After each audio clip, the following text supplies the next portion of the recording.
très ravie de vous retrouver, mesdames et messieurs. Bonsoir et bienvenue dans ce flash d'information sur Bamako News TV. Nous ouvrons ce flash d'information par l'actualité nationale.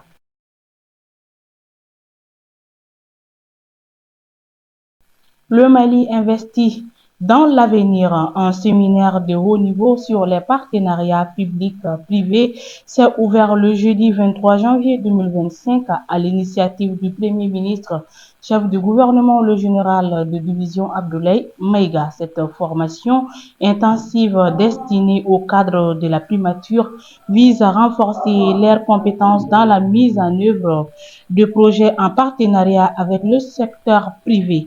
Les participants aborderont des thèmes clés tels que le cadre juridique des PPP, les aspects financiers et les différentes modalités de partenariat.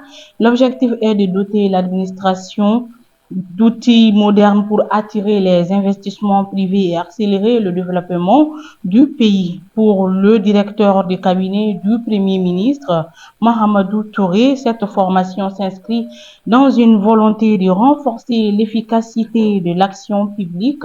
Les PPP sont un levier essentiel pour le développement de notre pays, a-t-il déclaré. En renforçant les capacités de ces cadres, le Mali démontre sa détermination à adopter des approches innovantes pour relever les défis économiques, sociaux. Toujours au pays.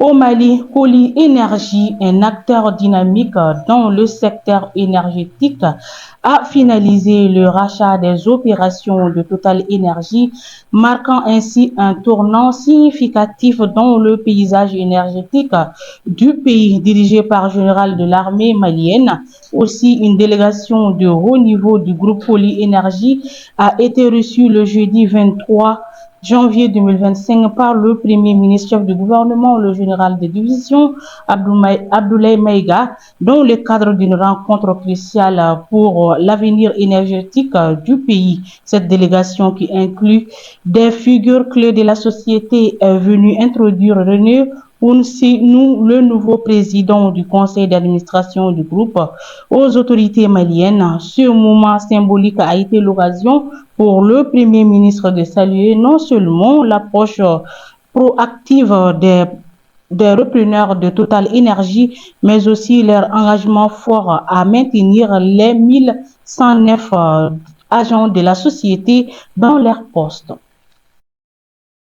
Le gouvernement du Mali, en collaboration avec plusieurs acteurs nationaux et internationaux, a annoncé une enveloppe de 11 millions de dollars pour soutenir le développement du secteur de la pêche.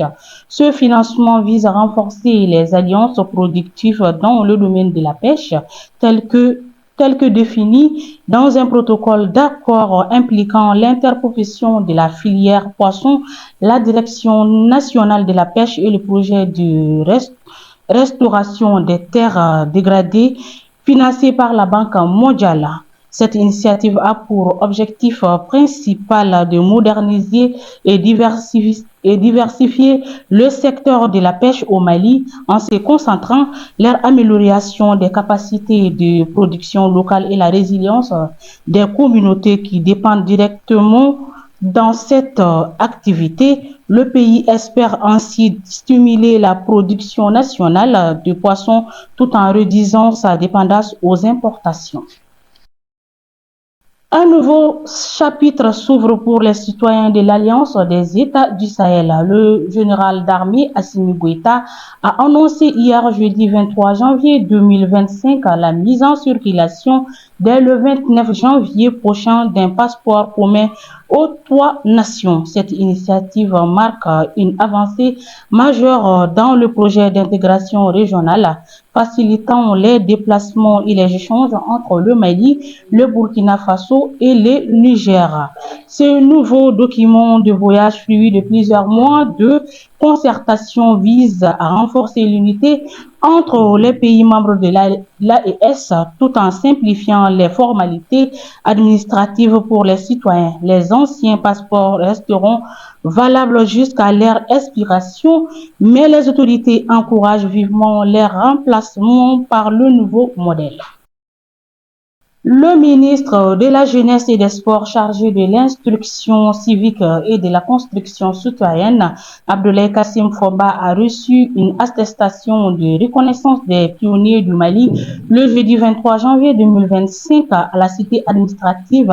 Lors de l'événement, le ministre Foba a remercié les pionniers pour leur engagement et leurs actions qui inspirent d'autres Maliens à suivre leurs exemples. Il a insisté sur l'importance de leur rôle, rappelant qu'ils représentent une grande fierté pour le pays, qu'ils doivent continuer à montrer la voie. Il a également profité de l'occasion pour attirer leur attention sur les dangers liés à la consommation des substances psychoactives.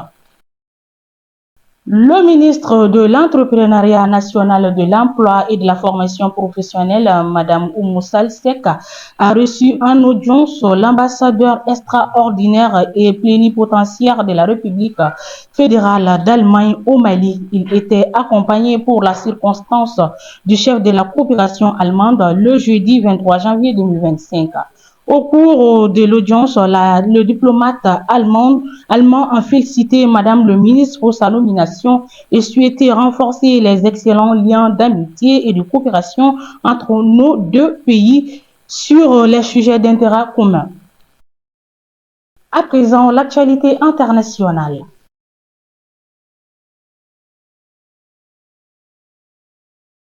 Au Cameroun, le président de l'Assemblée nationale annonce la candidature de Paul Biya à la présidentielle de 2025. L'élection présidentielle aura lieu en octobre 2025. Le président camerounais Paul Biya, 92 ans, en poste depuis 1982, sera de nouveau candidat à la prochaine présidentielle qui aura lieu en octobre 2025.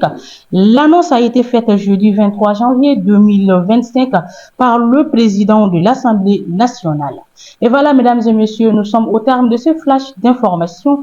Merci à vous de l'avoir suivi. Au plaisir de vous retrouver très prochainement. D'ici là, portez-vous bien.